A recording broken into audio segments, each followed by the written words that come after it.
For the Life of the World is a production of the Yale Center for Faith and Culture. For more information, visit faith.yale.edu.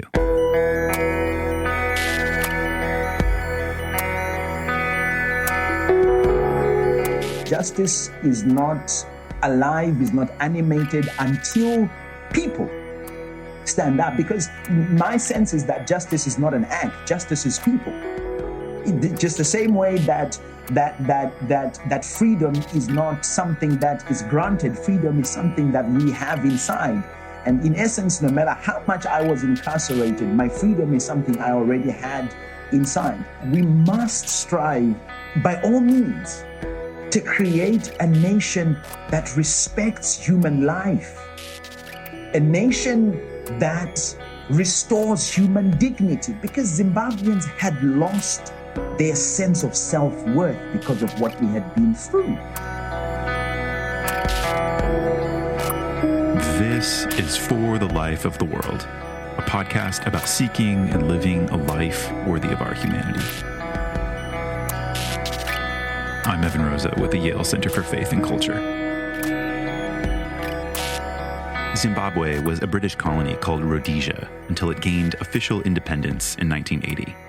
But in reality, the country hardly enjoyed the freedom it had gained under the dominance and corruption of Robert Mugabe, who served as either prime minister or president of Zimbabwe for 37 years. Zimbabweans lived with famine, poverty, violence, authoritarian politics, and a fear of retaliation if ever they were moved to speak against the Mugabe government. The threat of abduction, detention without trial, and even torture and death kept voices low, if not silent. Until 2016, when a Pentecostal pastor named Evan Mawarire recorded and shared a video about the symbolism of the Zimbabwe flag, its green, yellow, red, and black, and called for a renewed sense of freedom, reinterpreting the colors in a way that gave dignity and courage and hope to silenced and exploited and impoverished citizens of Zimbabwe. This flag, it is my country, my Zimbabwe. We go through so much. We don't look like much even now, but there is promise in it. I will fight for it, I will live for it, and I will stand for it. This is the time that a change must happen.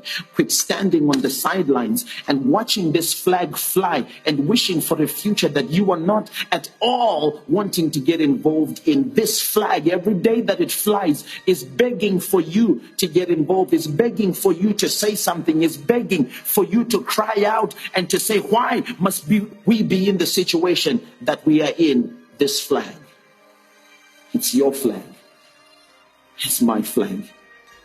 This flag. The video went viral, and in its wake, Pastor Evan founded the This Flag movement and became one of the leading voices calling for the removal of the Mugabe government and true freedom and democracy for Zimbabwe. He was arrested and imprisoned several times, detained, tortured, forced to suffer humiliating acts of interrogation. But he persisted and would not be silenced. His activism flowed from his faith, expanding on a Pentecostal tradition that had not been engaged in politics, even though it exploded as a religious movement in Zimbabwe throughout the 20th century. For Pastor Evan, his faith drove him into the public sphere, into activism, sensing the deep responsibility of a Christian minister to stand up and call out the injustice, while non-violently fighting for fairness, government transparency, compassion, and mercy. He has renewed a sense of hope, freedom, and deep agency for Zimbabweans, even as they pursue the fullness of the freedom they gained 40 years ago in the flourishing their flag represents. Evan Mawarire was a Yale Greenberg World Fellow in 2020. Today, Miroslav Volf talks with Pastor Evan about his story of faith that leads to activism. Evan, it's so fantastic to have you on our show. And you will recall when we had our walk through COVID-infested New Haven, the idea forged in your and my mind immediately that we ought to have you on our podcast. You know, you came to Yale and you're a Yale World Fellow. For our listeners, it may be good to know what an honor, incredible honor that is. 3,500 or 4,000 applicants from all around the world, from all walks of life, up to 40 years old apply, and 15 get in. You were one of those 15 to spend the semester at Yale, and that's how I've gotten to know you. You are a Pentecostal minister, and I think what's extraordinary, I think you must be the first Pentecostal minister to be a Yale World Fellow. Now, what I'm interested is what got you to be a Pentecostal minister, and then we'll talk about what shot you to the world fame. Well, Miroslav, first of all, it is just such an honor to just be with you on your program. And yes, that walk for me, was a very interesting talk, just hearing from your life, and I think realizing some of the similarities in the journeys of our faith. But yes, a big honor to be part of the Yale community and to be chosen to be a Yale World Fellow. My journey as a Pentecostal pastor, it really started off, Miroslav, as a child, because I was born into a Christian family that was a Pentecostal Christian family. So the first Christians I met were my mom and dad, and their faith was very strong, and my dad's faith remained strong up until he breathed his last a couple of months ago in April of this year, 2020.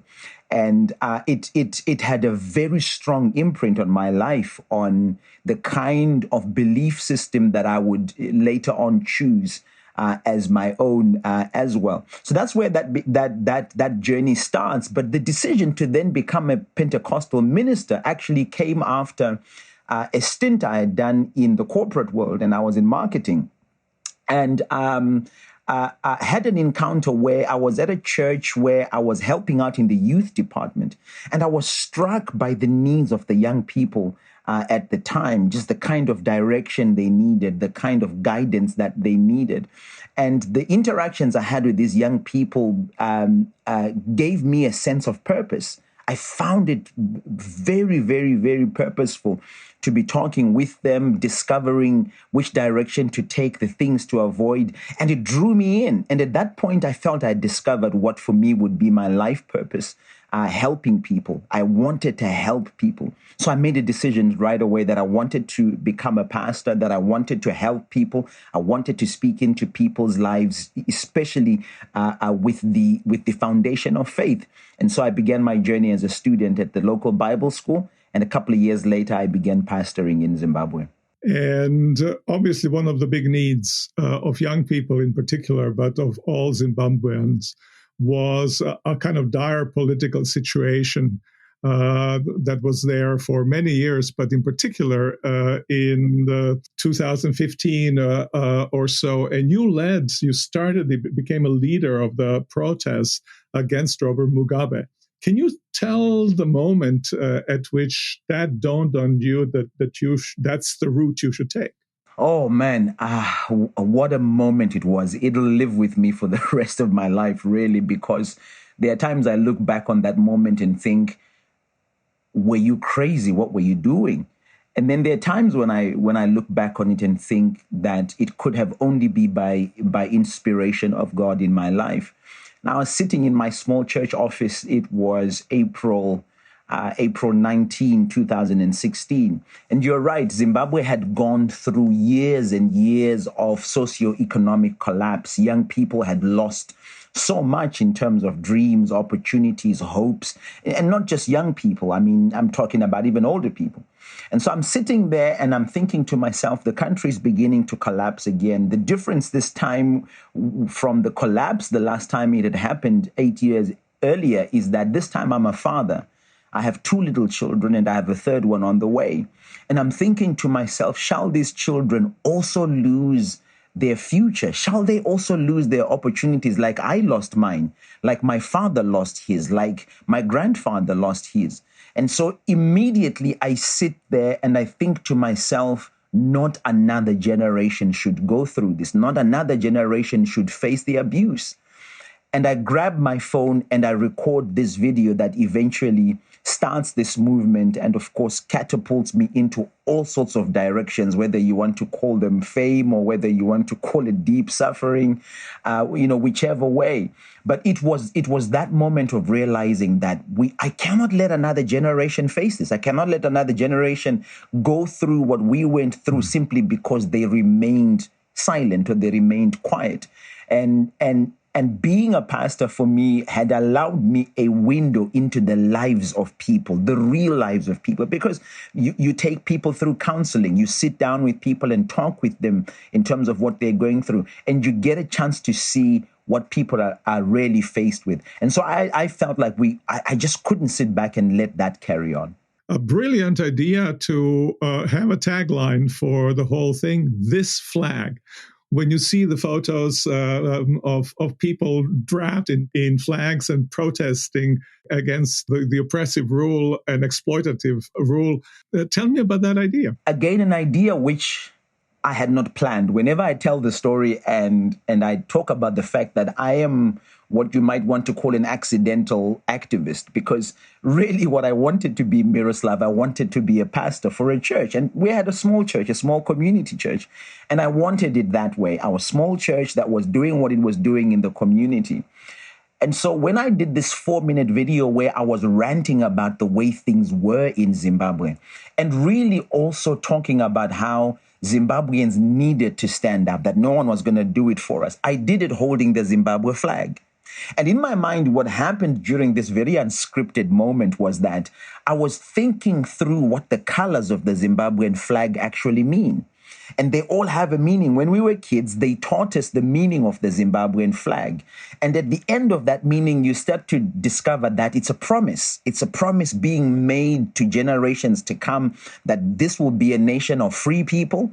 It'll be a nation of people that have access to their natural resources. It'll be a nation of people that have access to freedom and to wealth. And none of that was true. Holding the Zimbabwe flag as I was doing that video, I realized that none of that was true. And so I kept referring to this flag and how this flag, each time it flies, it's crying out to you. It's calling out for you to save the promise, to cause it to mean the truth once again. And so I said this flag so many times, and that became the theme. That became the name of the movement. But more than that, which I didn't even expect at the time myself, is that the national flag in Zimbabwe became the symbol of resistance and became something that began to unite people around an idea. And in Zimbabwe, for 37 odd years, the Zimbabwe flag was associated with the ruling political elites. It was theirs. They're the only ones that had flags in their offices. They're the only ones that, could display it as a symbol of their love for Zimbabwe. Everyone else felt disconnected. But at that moment, somehow, and I don't know how I tapped into this, we were able to almost take it back. We were almost able to take it and say, this flag belongs to all of us. It's not just for a few people. That's extraordinary. Normally, the autocrats, they grab the flag, kiss the flag, they stand behind the flag, they make themselves representatives, and here it's kind of flipped. Flag is ours as a people. Beautiful. So it's a great moment of inspiration, but it has as a consequence. I think one of the strikes was about a week long, if I recall correctly. Fairly intensive and long protests against the government. After I did that first video, I decided I would do a few more videos where I was talking about why it was important for us to be a people of compassion, why it was important for us to be a people of mercy, a people that sought after justice and a people that sought after transparency. That those values, if we stood by those values, if we went back to those values, our nation would come right. And as a Christian, for me, those values are biblical values. They are values that can be practiced at the level of an individual, the level of a family, the level of a community, and the level of a nation.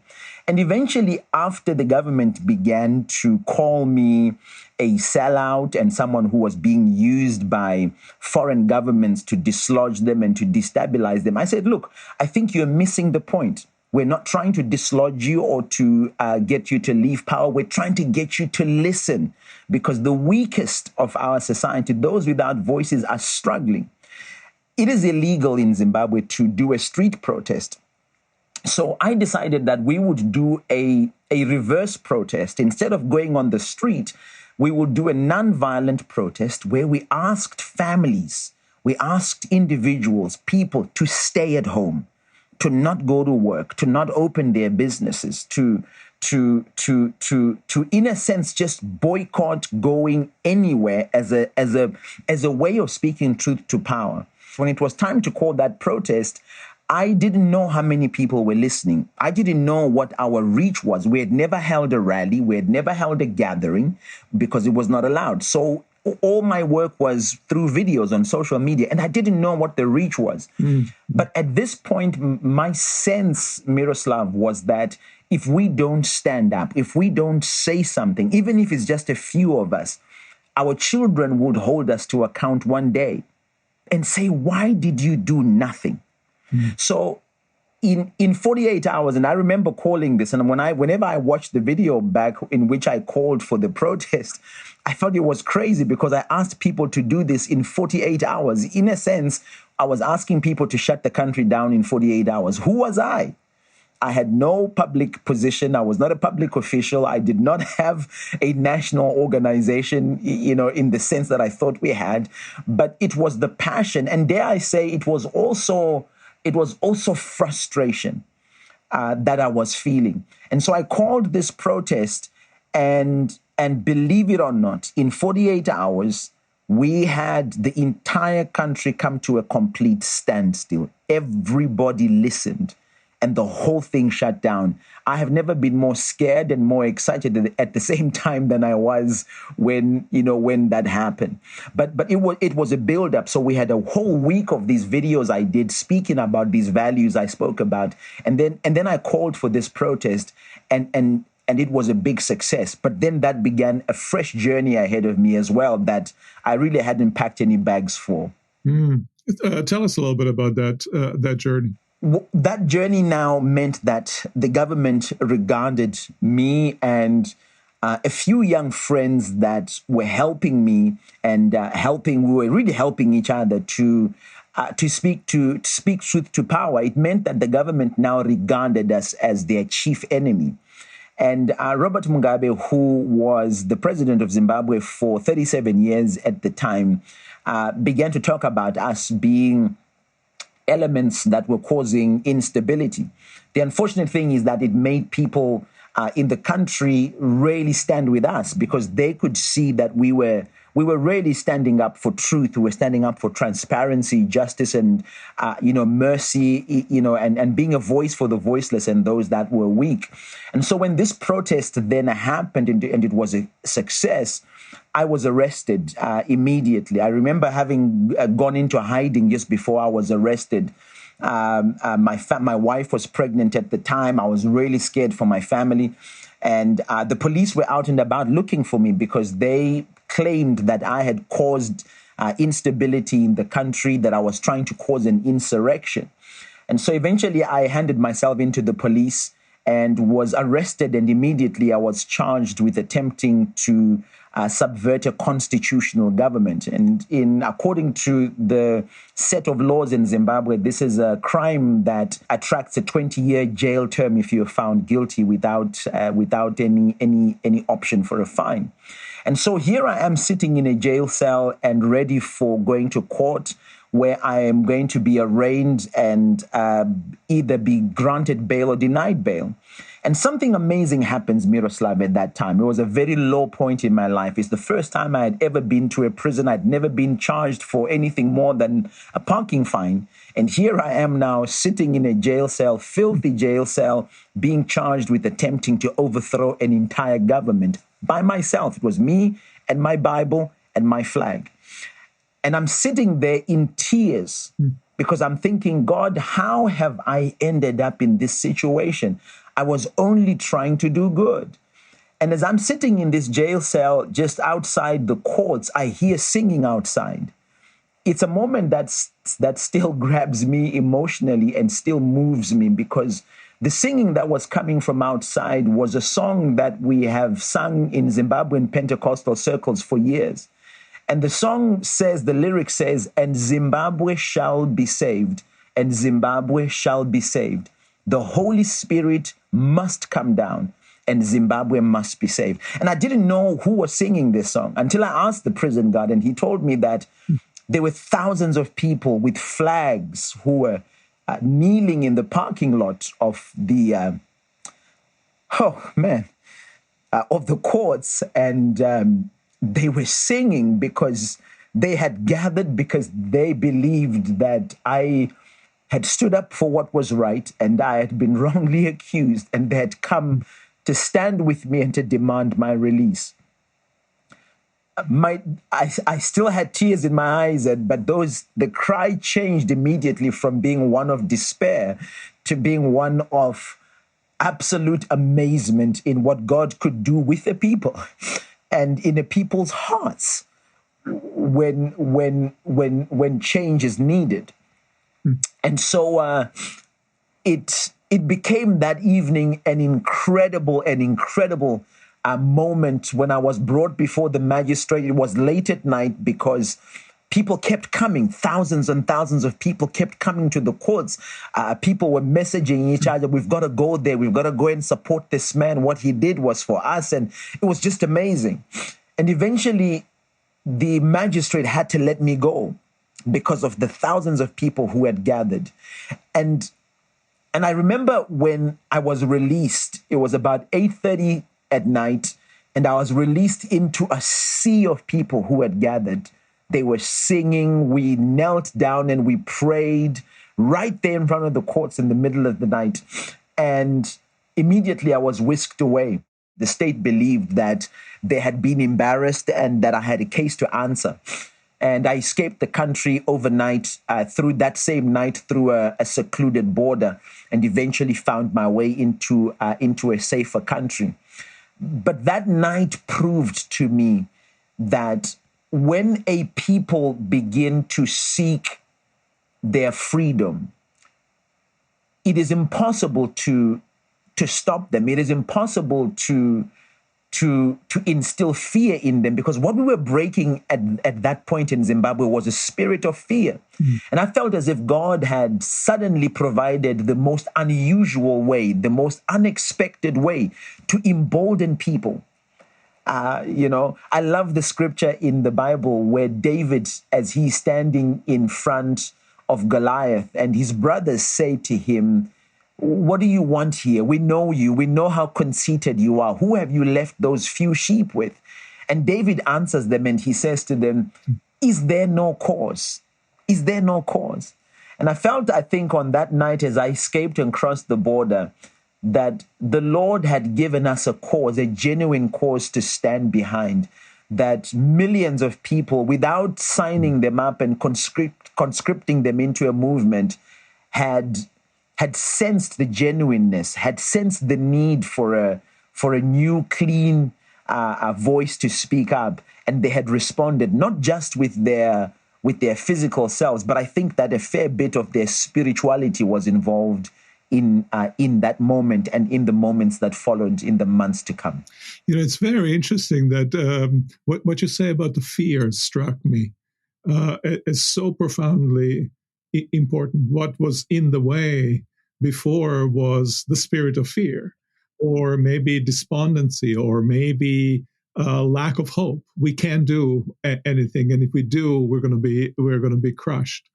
And the moment the fear was overcome, it was possible to imagine something new. Can you speak more to this sense of fear and to its overcoming? Because I'm thinking also of a biblical passage in the gospel very frequently. One of the most frequent injunction is "fear not." And I find, especially in the political kinds of settings of oppression, fear is what holds us captive. So it struck me when you were talking about this, if you could say a bit more about this overcoming of fear. Absolutely. And you've picked up on a vein that really is the key battle, at least for Zimbabwe, but I think also it's a key battle for life, for everyone's life, is the things that we fear the most. When we confront them, on the other side of that fear are the possibilities or are the breakthroughs that we never thought possible. And I think this is what fear had done to Zimbabweans over the years. The fear of the political establishment, which was not an imagined fear, I have to say, by the way, Miroslav. This was a real fear. People had been murdered who had done what I had done. People had been abducted who had turned up to political rallies like these people had done on the day of my incarceration. People had been tortured, documented tortures, tortures that were known from 1980 all the way to 2016, where we were at that time. Robert Mugabe had tortured, murdered, maimed hundreds of thousands of people. And so people knew that when it comes to the political world in Zimbabwe, you don't speak, you don't say anything, you suffer in silence because of what could happen to you, because of what will definitely happen to you. In fact, a year earlier, Miroslav, in March 2015, a young man who was exactly my age, who was a journalist in Zimbabwe, had been bold enough to go and stand in the city square with a big placard that said, "Failed Robert Mugabe must go." Within a couple of days, he was picked up from a barbershop where he was having a haircut and was abducted. And up to today, his name is Itai. Itai Dzamara has never been seen, has never been heard from again, and no one knows where he is. Left his wife and his 2 children. So the reminder to Zimbabweans of what will definitely happen to you should you speak up was real. So the fear is something that even people perpetuated themselves without needing the Central Intelligence Organization, the feared CIO in Zimbabwe. Everybody policed each other. If the day that I did that first video, I had my own friends and family, rightfully, by the way, call me up saying, "Ivan, you need to stop this. You know what's going to happen to you. You know what happens." And so the sense of fear is something that was and continues to be real, in that the population polices itself using fear. You know, everyone spreads it using fear. But at that moment, I think this is where we discovered that you can face what you fear the most. And it is a sacrifice. It is definitely a sacrifice. But when you face what you fear and you begin to dispel the myth of the beast, or you begin to dispel the myth of the power that these people hold, you actually increase your boldness. Our catchphrase, by the way, for the movement in the months to come, when we decided that this was a movement, the catchphrase was, "If we cannot cause the politician to change, then we must inspire the citizen to be bold." And the reason we came up with this catchphrase was that we realized that there's little to nothing we can do to change the politician. They're set in their ways. So our work is to embolden the citizen. Our work is to cause each person, or as many people as we can, to understand that they had the power within them to face their worst fear. And it's on the other side of that fear that they could see some amazing breakthroughs, or that they could see the kind of nation that we hoped for, the kind of nation that we dreamed of. And I'm glad that my journey did that to quite a large extent, dispelling the fear, but unraveling the hope, unraveling the fact that we indeed are the heroes that we've been waiting for. Wonderful and amazing. I'm trying to connect this story with Pentecostalism that I know. You mentioned when you were incarcerated outside, there was this group singing well-known Pentecostal song, "Zimbabwe Will Be Saved." For many years, decades, Pentecostalism was a kind of personal spirituality movement, God doing things to change individual lives, but a kind of a public political side of Christian faith was underplayed. in recent years, especially with kind of kingdom theology, or recent decades, I should say, more Pentecostalism started coming more into kind of political realm. How is it in Zimbabwe? What kind of Pentecostalism was it that you grew in, or what kind of Pentecostalism is dominant? I grew up in the apostolic faith movement in Zimbabwe. And this really began to grow and take root, I think, in the 60s and 70s. It really began to explode. My earliest recollection of some of the Pentecostal movements in Zimbabwe as a child are with a man named Reinhard Bonnke. I know that name. I've met him. Oh my gosh, you met Reinhard Bonnke? That is amazing. I did.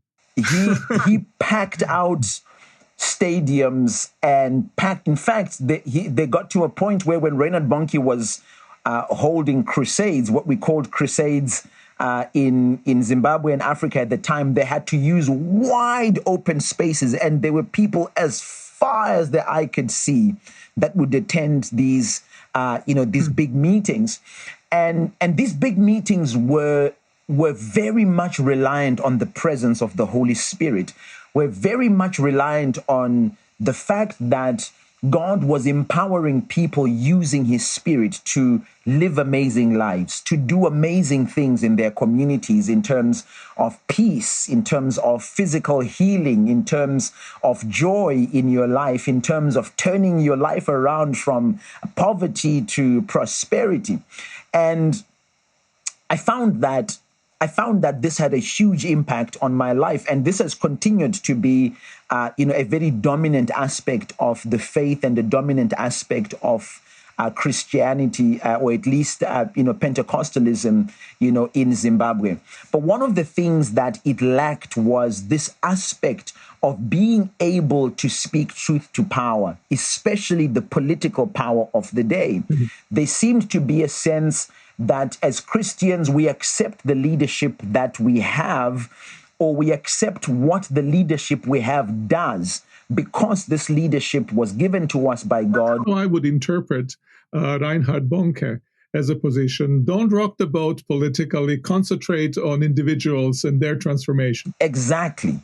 So when I did what I did, you can imagine that a lot of the pastors, a lot of the big Pentecostal churches were upset at what I was doing, because they felt that I was stepping into territory that was not for me, and that was not for the church, and that was not what we should be doing.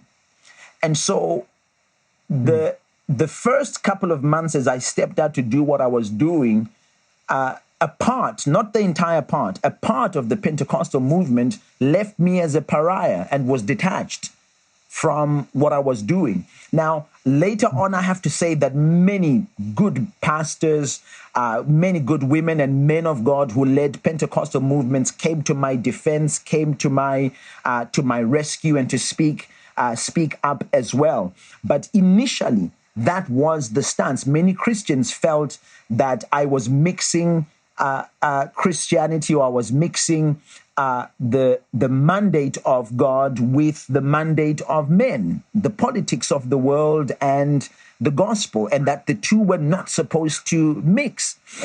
And yet, I think as a young man, what I saw when I looked through the Bible, when I studied the life of Jesus, the life of the prophets, I could see these people confronting the government of the day. I could see them speaking truth to power, to the kings of the day, to the rulers of the day. I could see them standing up for justice. I could see them demanding transparency. I could see them expressing compassion when rulers and governments had let their communities down. So I think this was the challenge in Zimbabwe with the Pentecostal movement and what I was doing. But as I said, I must say that many of them came around and began to say, no, wait a minute, I think there is a place for the church to speak. There is a place for us in Pentecostalism to speak truth to power as well. It always struck me that Pentecostalism has this concern with material aspects of our lives. There's emphasis on healing. There is kind of gospel has this this side that doesn't concern only human soul, but it also concerns the ways in which we live, material well-being, prosperity and healing and so forth. Obviously, that can be taken into extremes, but it seems to me that concern for political well-being of the nation is fundamental to the character of that movement. And so I'm glad that you've been able to kind of initiate also certain kind of religious transformation, if you want, in that domain. I know that after you left the country, you felt compelled to return back. And upon your return, you ended up being incarcerated, and this time for a longer period of time in a maximum security prison. Can you speak about this experience? And I remember us talking about kind of both the experience of great suffering, but also an experience of certain kind of transformation and learning. You know, I thought that the journey would be over when I left Zimbabwe. But after we got into the United States with my family, I really sensed in my heart that what we had done was only the beginning, and that we needed to go back and, in a sense, finish the job, or at least advance the job a little bit further. And so I was away for about 6 months with my family, and I made the decision. I asked my wife, I said, listen, I really feel like I've got to go back. I really feel like there's something that we did not finish. I did not finish the job, and I need to go back. And it was a crazy request, even when I look back on it now. And, you know, my wife, bless her heart, as hard as it was for her, and I have to be honest that she warned me enough times and said, listen, I don't know whether you should do this. I don't know whether you should do this. But eventually she said, hey, if you really feel you must go back, go for it.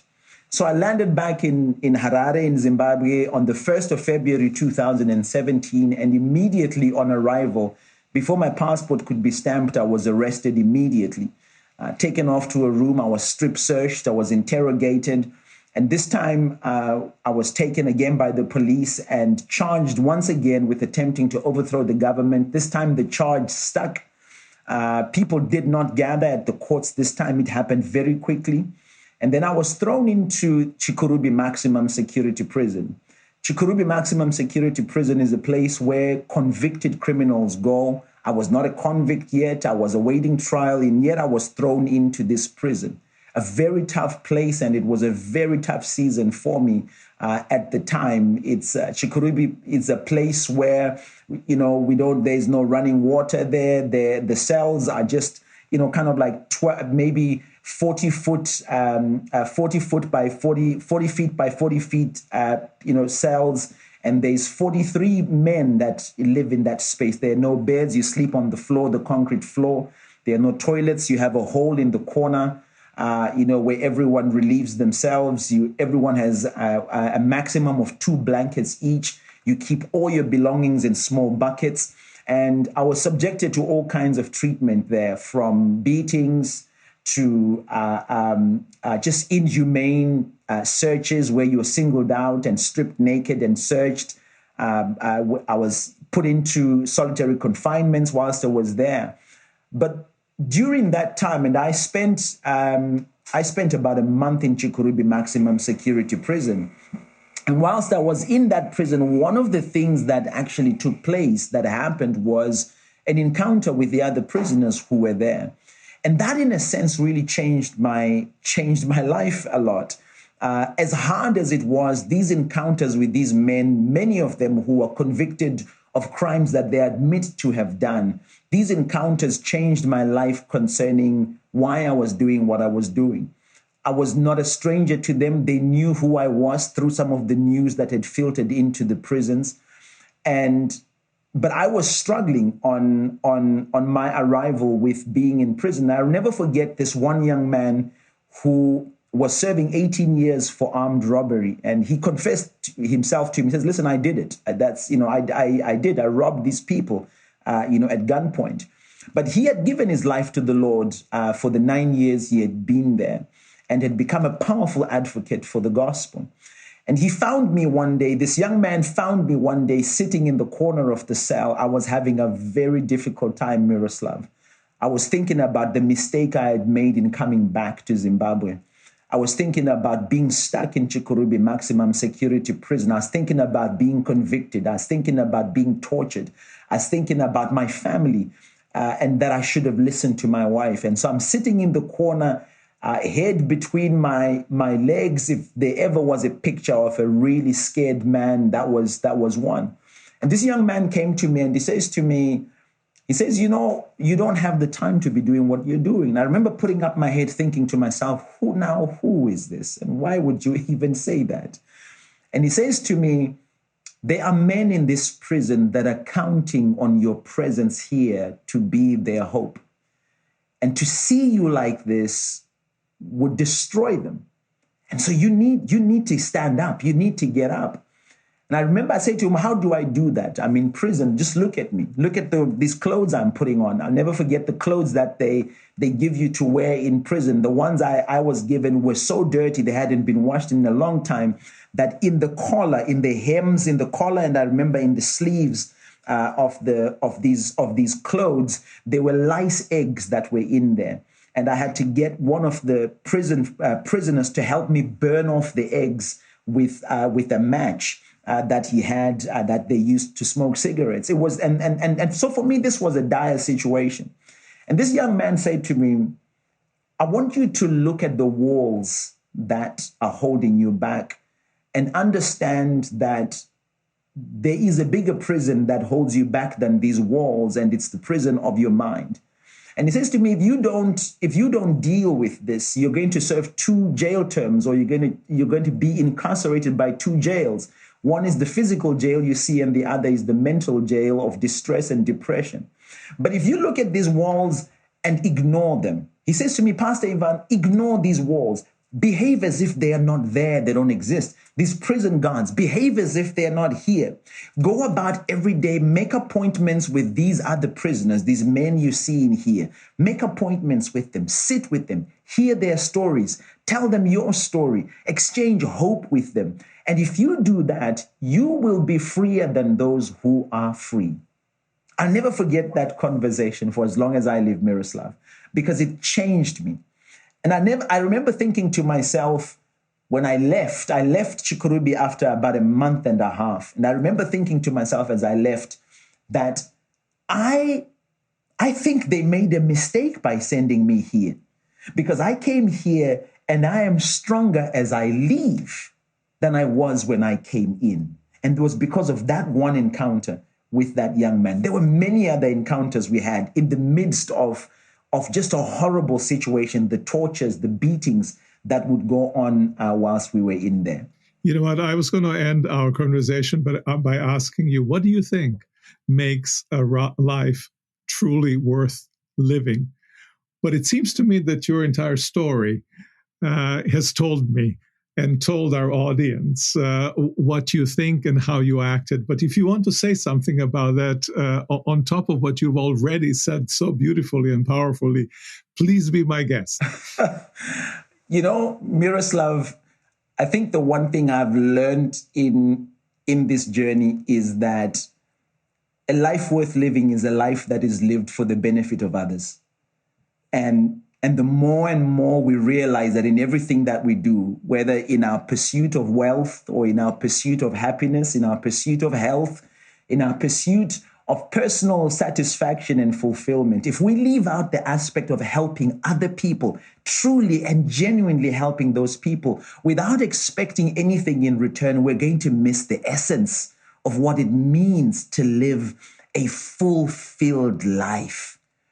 You know, whenever I tell the story, I always then tell people that was not my last arrest. I was arrested another maybe 4 times after that. My most recent arrest in Zimbabwe was in January 2019.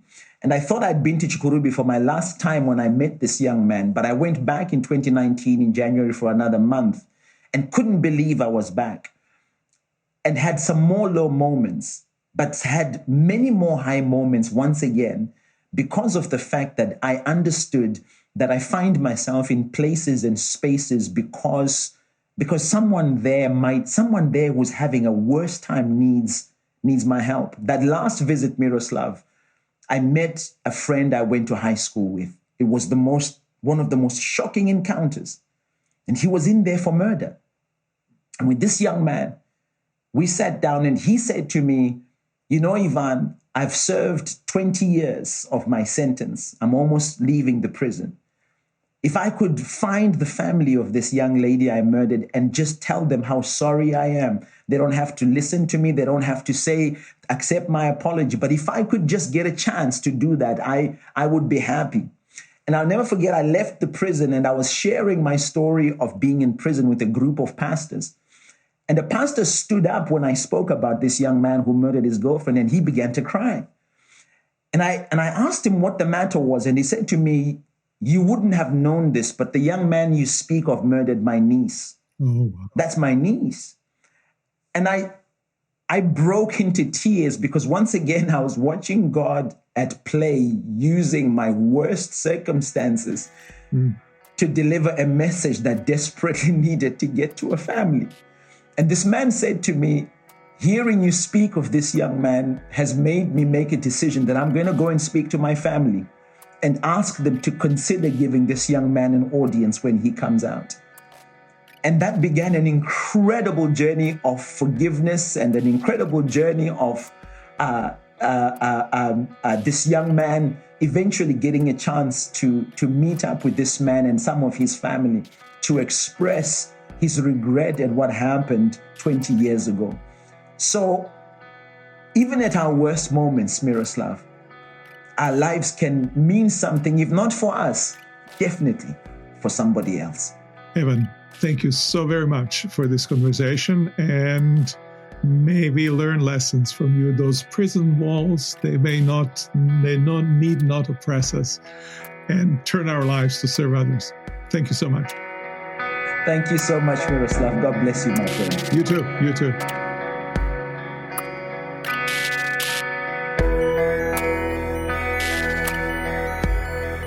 For the Life of the World is a production of the Yale Center for Faith and Culture at Yale Divinity School. This episode featured Pastor Evan Mawarire and theologian Miroslav Volf. I'm Evan Rosa, and I edited and produced the show. For more information, visit us online at faith.yale.edu.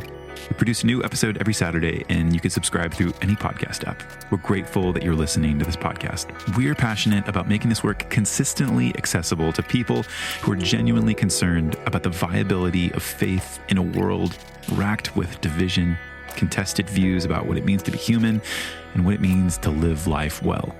If you're in a position to support our show financially and are looking for some year-end opportunities, please consider partnering with us. We rely on the generosity of individuals like you to make our work possible. And if you're not, please continue listening and engaging the content. Let us know what you're interested in. We're grateful that you're listening. But if you can give, if you're truly passionate about supporting podcasting that's all about pursuing, really living lives that are worthy of our humanity, then consider a gift to the Yale Center for Faith and Culture. Visit faith.yale.edu/give. or find the link in the show notes to make a year-end contribution. It's our joy to bring these shows to you, and we'd invite you to bring that same joy in supporting this work. As always, thanks for listening, and we'll be back with more next week.